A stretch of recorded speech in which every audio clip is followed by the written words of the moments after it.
Buenos días a todos. Muchas gracias por acompañarnos el día de hoy.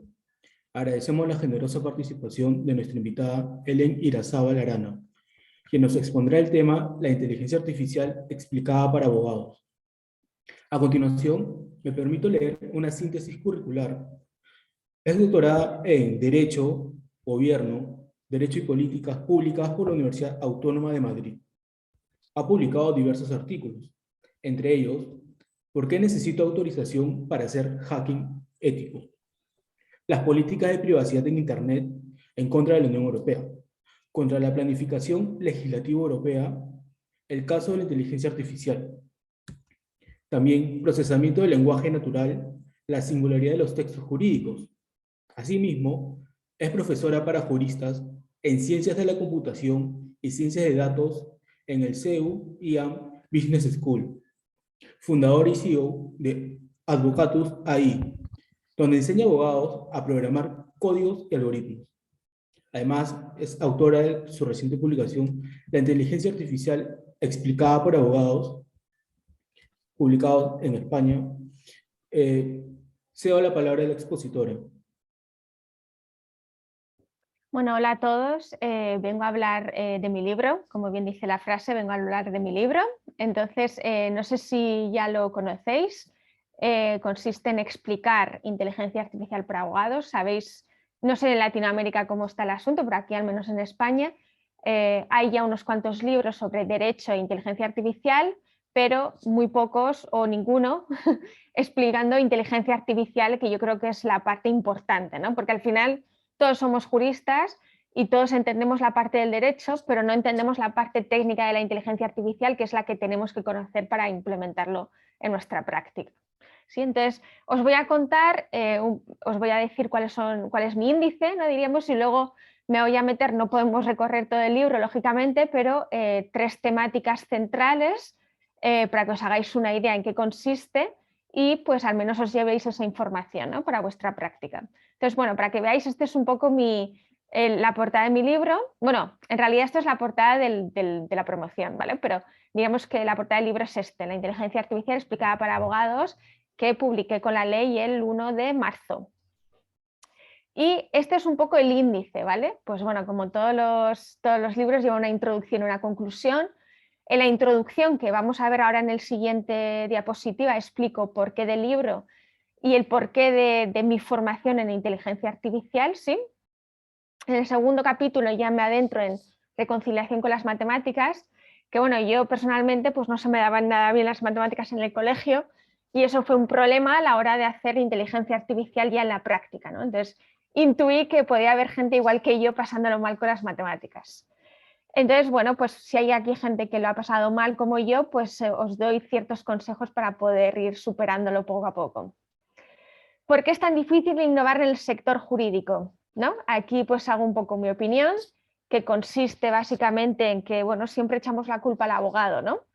Y bueno, pues el abogado efectivamente tiene parte de responsabilidad, ¿no? en apalancarse, como decimos en España, pero también es cierto que aunque digamos que la abogacía es una profesión liberal, la producción normativa y la resolución de conflictos depende del Estado, ¿no? Entonces, si al final el Estado no se digitaliza, se hace muy difícil que el abogado, que al final es su día a día, especialmente para los que van a los juzgados, se atrevan a digitalizar, ¿no? O a estar pensando a largo plazo en un proyecto de digitalización cuando en su día a día no lo están viendo que es rentable, ¿no? Y esto también pasa en España. Entonces, bueno, pues me meto con el abogado, pero en esta vez no tanto, sino más bien con el Estado.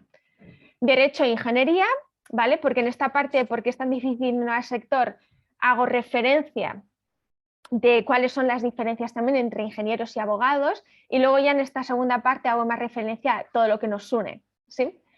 Y entonces aquí hago la respuesta de debe un abogado aprender a programar, donde yo, pues para los que ya me habéis leído, yo no digo tanto programar, sí, bueno, dependiendo del nivel, ¿no? Pero digamos para un abogado que se quiere quedar como abogado, sino más bien entender la lógica de la programación, lo que le es útil, ¿sí? Luego pongo un ejemplo de un algoritmo con Python, ¿sí? Con el lenguaje de programación Python, para que el lector pueda experimentar de primera mano cómo hace un programador para resolver una cuestión y cuál es el proceso de esa lógica, ¿sí? Que es siempre mi objetivo. Luego explico en qué consiste el open source, ¿vale? O código abierto, porque sin esto la inteligencia artificial no se puede entender, ¿vale? Y bueno, ahora tenemos, ¿no?, con OpenAI, etcétera, etcétera, y con el hecho que no quiere desvelar sus secretos, pues aquí tenemos también un debate, ¿no? Este libro se escribió antes y sí que hay cosas muy interesantes como las librerías que se explican por open source, ¿sí? Entonces esta parte es muy importante para entender IA. Luego la estrategia de datos. Entiendo que como pasa en España, a vosotros también os pasa que muchos abogados, ¿no?, muchos despachos, pues adoptan tecnología, pero la adoptan sin una, diríamos, sin una decisión objetiva detrás. Sí la adoptan porque igual el de al lado lo ha hecho o porque ya toca porque estamos en la era digital, ¿no? Pero no hay una decisión que apoye eso. Y eso normalmente es porque por debajo no tienen diríamos, un plan de estrategia de datos, ¿sí?, que la pueda respaldar. Entonces yo siempre, y lo que hago es recomendar cómo empezaría yo a hacer una estrategia tecnológica, que es siempre por identificar cuál es tu información más crítica, ¿no?, y cómo manejas tú como abogado tu información, que no tiene por qué ser igual a otro abogado, ¿sí? Luego ya entro a explicar en qué consisten y las diferencias entre inteligencia artificial, machine learning y procesamiento de lenguaje natural, que eso sí lo voy a enseñar hoy, y los perfiles profesionales que se encargan de hacer esto, ¿sí?, los perfiles técnicos, y también dónde ubicaría yo al abogado, que para mí el perfil más interesante del abogado es tanto en la parte regulatoria, por obvias razones, y en la parte de innovación, ¿sí?, en hacer transformación digital o proyectos de IA para el sector jurídico, porque ¿quién mejor que el abogado, que conoce perfectamente el sector jurídico, mucho mejor que un ingeniero, para poder impulsar este tipo de iniciativas? Y luego ya cuento un proyecto de inteligencia artificial paso a paso desde cero, ¿no? De ahí que hable de la parte de negocio y errores comunes, del famoso Big Data, por qué es tan difícil que una máquina entienda el lenguaje natural y cómo lo hace, ¿sí? Aquí vemos los límites de las máquinas, ¿sí?, tanto los límites como las posibilidades para entender qué hace la IA. Machine Learning, y explico la diferencia entre el aprendizaje supervisado y no supervisado. Deep Learning y los transformers, los culpables de la tecnología, más que tecnología diríamos infraestructura de las redes neuronales de hoy en día, que han posibilitado la innovación de hoy en día, que esto sí os lo voy a explicar de manera muy resumida, lo tenéis en mi libro más extenso, en qué consiste. Como podéis ver, estos son conceptos más técnicos, pero yo esos conceptos técnicos los explico de manera muy de andar por casa, ¿sí? O sea, el objetivo del libro es que yo te lo pueda explicar de manera veraz, pero sin ecuaciones o sin tecnicismos innecesarios. Entonces, por ejemplo, el aprendizaje supervisado, ¿cómo lo explico? Pues esto consiste en que la máquina aprenda con nuestra ayuda, ¿no?, con ejemplos que le damos los humanos. Un ejemplo sería un adulto que supervisa al niño que va aprendiendo a lo largo de los años, ¿sí? Entonces, pues pongo ese tipo de ejemplos para que podáis entender. Y luego ya en el último bloque del libro está cómo sé si mi modelo de predicción es bueno. Esto es, pongo un ejemplo, creo que 2 ejemplos, de cómo podemos determinar cómo sabemos que la IA lo está haciendo bien, ¿sí? Luego el data storytelling, si el storytelling consiste en hacer presentaciones sobre proyectos de inteligencia artificial, que esto más que una ciencia es un arte. Plataformas no code, ¿vale? Y ya al final lo que tiene que ver con la regulación, con la futura propuesta de, bueno, futura no, ya es propuesta de reglamento de inteligencia artificial de la Unión Europea, que seguramente en Latinoamérica tarde o temprano también tendréis una, y los 2 temas más centrales a nivel técnico, que son los sesgos y la transparencia o la explicabilidad. Transparencia y explicabilidad, mejor dicho. Entonces, esta última parte también la vamos a ver hoy, ¿vale? Entonces, este es un poco mi índice. Entonces, empezando por el principio, ¿no?, de qué me motivó a hacer esto, el porqué de mi libro, ¿no?, y por qué hacer un libro que explique inteligencia artificial a abogados, pues son estos 4 problemas que yo he identificado, ¿sí? El primero, muy pocos abogados formados en inteligencia artificial. Para mí esa es la preocupación principal, que es que la IA va a estar muy presente tanto en servicios jurídicos como en las regulaciones y no hay una formación técnica, de fundamentos técnicos para entenderla. No hemos visto nada igual al avance de la IA, ¿sí? O sea, ChatGPT yo creo que es el tutor o asistente que nunca ha tenido la historia de la humanidad, por ejemplo, ¿no? Y de ahí lo que podemos ir mejorando, ¿no? Pero nos hace muchísimas cosas por nosotros. regulación en inteligencia artificial, un poco lo que comentábamos, ¿no? Para entender las regulaciones venideras en IA tenemos que entender IA para poder aplicarla, y la parte de innovación jurídica, lógicamente, para poder hacer proyectos. Entonces, ¿yo qué digo que hay que hacer? ¿Sí? Formación técnica y de negocio para abogados, de negocio también importante, no sé si pasa en Latinoamérica, pero en España muchos abogados son autónomos pero no se consideran empresarios. Sin embargo, si os fijáis, todos los proyectos de innovación empiezan con negocio, es decir, ¿me va a ser rentable o no me va a ser rentable? ¿Sí? Que es la primera pregunta que nos tenemos que hacer antes de implementar nada de IA. Para entender el funcionamiento de la IA, el mercado de datos y los modelos de negocio, ¿sí? Para hacer proyectos de IA y para poder asesorar en cuestiones legales de inteligencia artificial, ¿sí? Entonces, vayámonos abajo. Vamos a empezar ahora con la primera parte, que es un poco de lógica de la programación. Como os comentaba antes, todas estas partes que explico están mucho más extensas en el libro, ¿vale? Entonces he puesto pues la parte que es así más, quizás la que llama más la atención y la que se puede coger el concepto rápido, ¿vale? Entonces esto es una frase que solía decir Steve Jobs, bueno, que dijo en su día: "Everyone should learn how to code, it teaches you how to think", ¿no? Todo el mundo debería aprender a programar porque te enseña cómo pensar. Yo con esto siempre digo, no, eso no implica que los abogados no sepamos pensar, sino más bien que lo que te enseña a hacer código o que lo que te enseñan los lenguajes de programación es a pensar de una manera estructurada, ¿sí? Y eso es, diríamos, el beneficio que tenemos de entender la lógica de la programación, ¿no? Que es algo que yo siempre abogo por hacer. Entonces, pongamos un ejemplo de un algoritmo, ¿vale? ¿Cómo sería un algoritmo en nuestra vida real? Entonces, yo siempre pongo este ejemplo porque es muy visual, ¿vale? Este ejemplo ya no se os va a olvidar nunca más en vuestra vida. Imaginemos que todos los días nos vestimos, ¿sí? Para venir hoy aquí nos hemos vestido. Entonces, ¿qué pasos daríamos para hacer esto? Pues vamos al armario, ¿no? Cogemos la ropa, nos quitamos la que llevamos puesta. Aquí podríamos decir uno por uno cómo nos quitamos la ropa, pero imaginemos que prescindimos de esa parte, ¿vale? Para no hacerla muy larga. Nos ponemos la ropa interior, la camiseta, el pantalón, el jersey, los zapatos y la chaqueta, ¿no? Esto diríamos que es el orden lógico que seguimos nosotros para vestirnos. Entonces, a ver si ahora alguien me puede decir qué he hecho en este algoritmo. ¿Qué error o qué inconsistencia veis con la anterior diapositiva?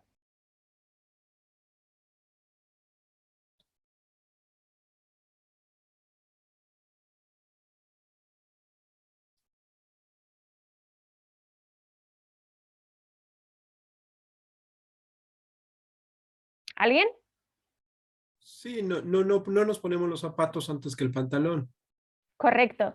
ni Ni el pantalón tampoco antes que la ropa la interior. ropa interior, ¿no? Porque Claro. como bien me dijo una vez un alumno mío, entonces seríamos Spiderman.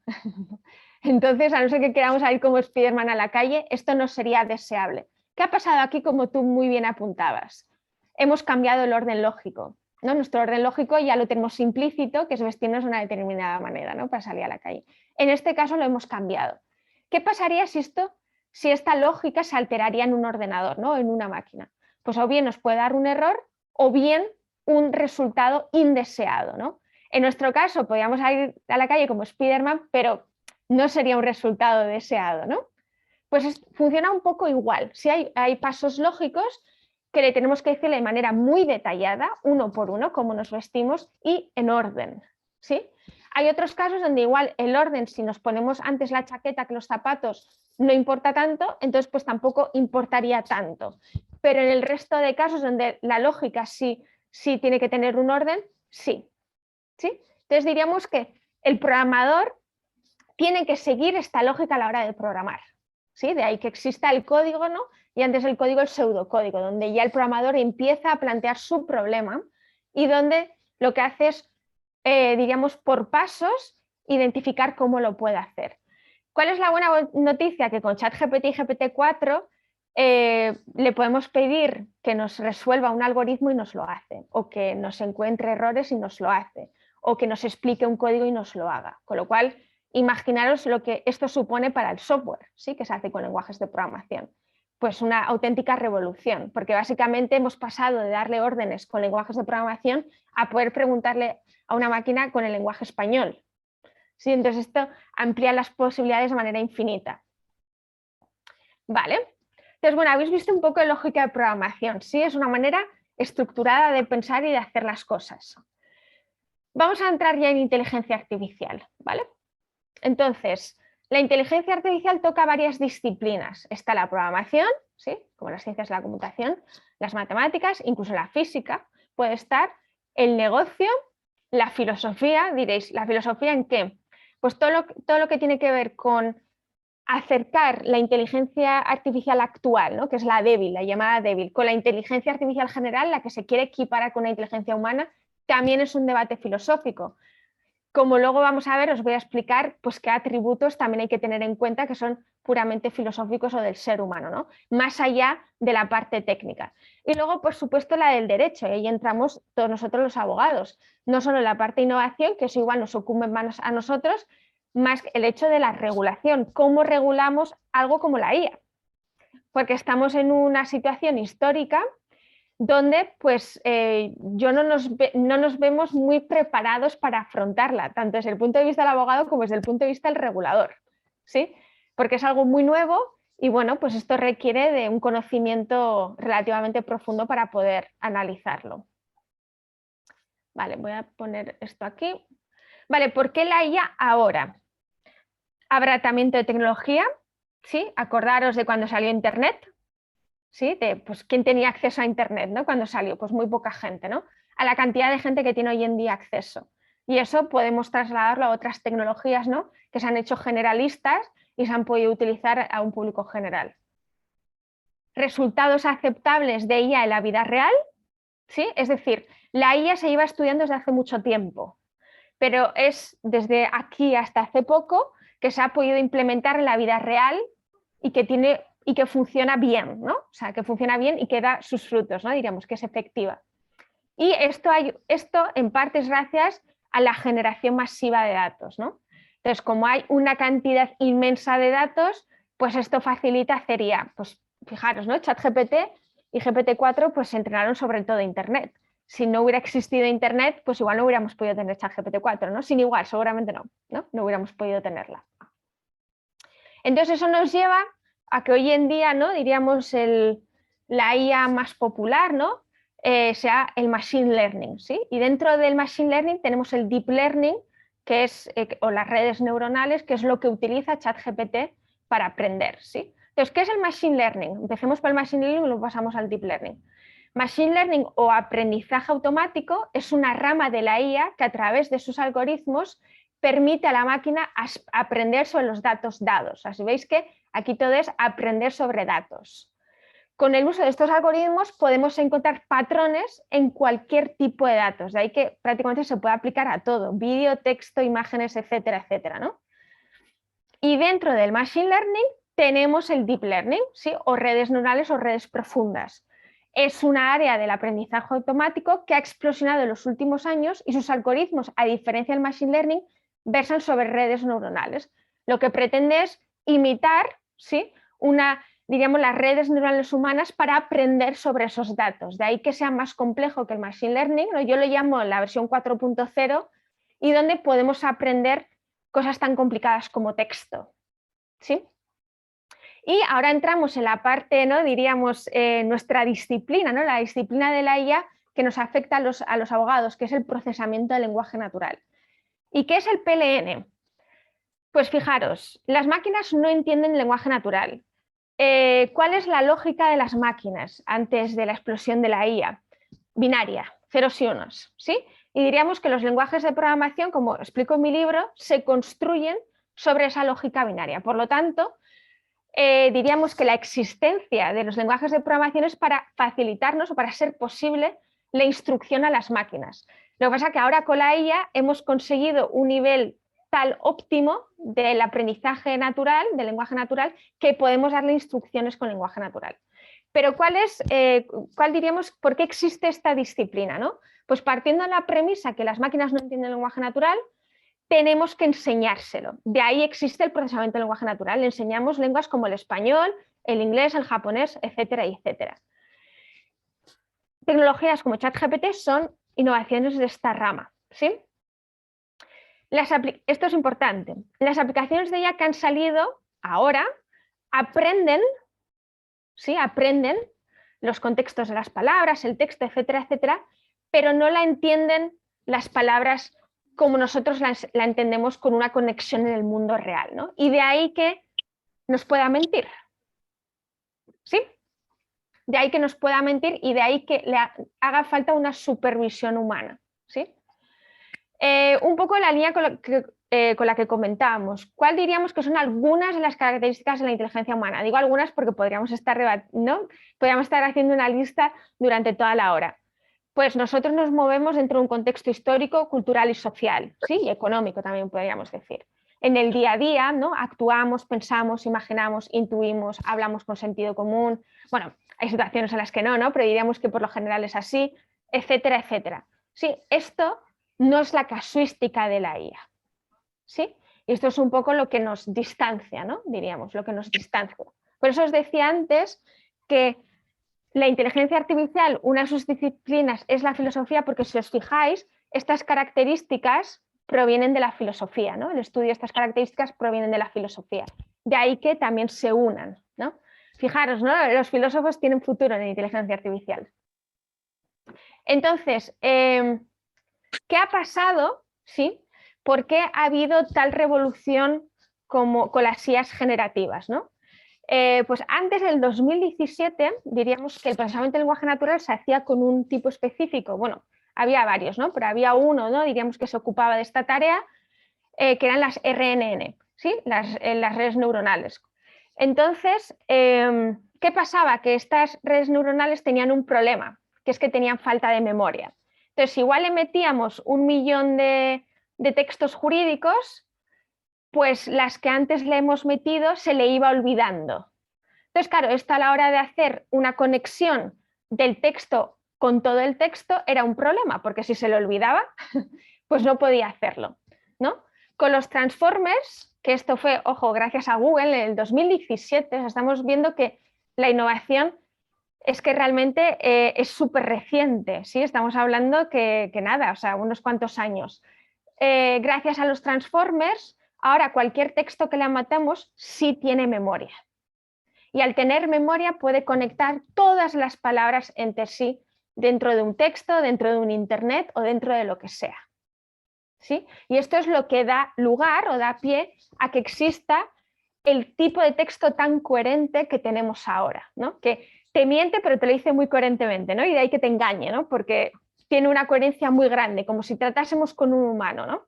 Pero al no tener, diríamos, ese sentido de las palabras en el mundo real, de ahí que nos pueda mentir, ¿no? Porque no tiene ese sentido común que empleamos los seres humanos, ¿sí? De ahí la supervisión humana, ¿sí? Entonces esto para que entendáis un poco la innovación de ahora. Y ahora ya para finalizar pasamos a la ética de la inteligencia artificial, ¿vale? Y luego ya me podéis bombardear a preguntas. Entonces diríamos que los dos ingredientes, ¿sí? Que trato en mi libro y que son, porque consideraba que eran los más relevantes a nivel técnico, es la de los sesgos y explicabilidad y transparencia, ¿vale? Entonces empecemos por los sesgos. La IA puede captar perjuicios que hacen que produzcan un daño a la sociedad. Esto no implica que tengan un sesgo consciente. Es decir, la IA reproduce ciertos sesgos. Ejemplo, si nosotros tenemos un dataset, ¿sí? De lo que sea, ¿sí? Que es más favorable hacia, pues imaginaos, hacia las mujeres que hacia los hombres, pues diríamos que está sesgado, ¿no? O al revés.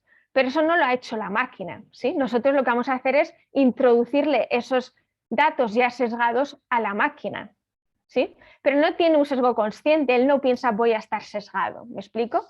Entonces, como vamos a ver, es que los humanos tenemos un sesgo inherente, es parte de nuestra vida, ¿sí? Y eso al final se lo traducimos a una máquina.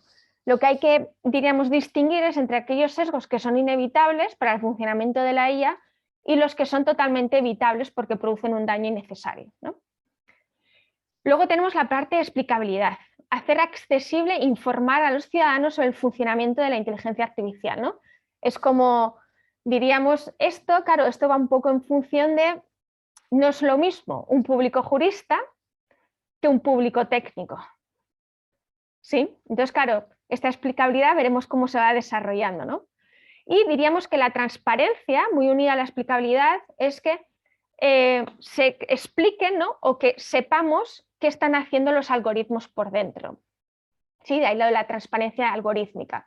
¿Cuál es el problema? Que hay muchos algoritmos, especialmente los que son muy nuevos, que no los conocemos realmente cómo están funcionando por dentro. ¿Sí? Y esto pues, puede suponer, veremos, ¿no?, qué pasa una vez de que esté en vigor la propuesta de reglamento, a ver cómo conjuga con las innovaciones más próximas donde no sabemos qué está pasando dentro de esos algoritmos, ¿no? Y a eso se les llama cajas negras. ¿Sí? Entonces, me gusta mucho una frase que también está en el libro, que dice aquello de que, creo que no me acuerdo exactamente muy bien de qué cita venía, ¿vale? Pero bueno, yo lo digo y si luego si queréis lo buscáis. Que venía a decir aquello de, claro, es que al final la inteligencia artificial es nuestro asistente porque funciona de una manera distinta a nosotros y eso puede ser contraintuitiva. Entonces, claro, en esa contraintuitiva no tenemos por qué entender todo lo que hace la IA. ¿Sí? Entonces, claro, aquí tenemos varias cosas. Igual una IA puede ser transparente, pero eso no implica que sea explicable para todo el mundo, ¿no? O que todo el mundo lo pueda entender, ¿no? Entonces, por eso digo que veremos a ver cómo lidiamos un poco con esto. Vale, no sé si os suena esta frase, garbage in, garbage out. Mierda adentro, mierda fuera. Esto va un poco con los sesgos, ¿vale? Un poco lo que os comentaba antes. Esto es una frase muy famosa en Data Science, ¿vale? Si metemos datos que no son buenos, ¿qué nos va a devolver la inteligencia artificial?